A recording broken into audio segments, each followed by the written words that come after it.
For quite a long time now, many AV workers have been using either Audacity or an old version of Adobe Audition to produce voiceovers.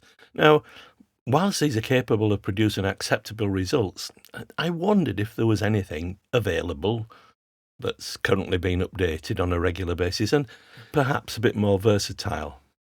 And as a result, I came across a piece of software called Reaper. And I trust this series of tutorials might help those who were just starting out to make audio-visual slideshows, and perhaps also some of the more seasoned workers.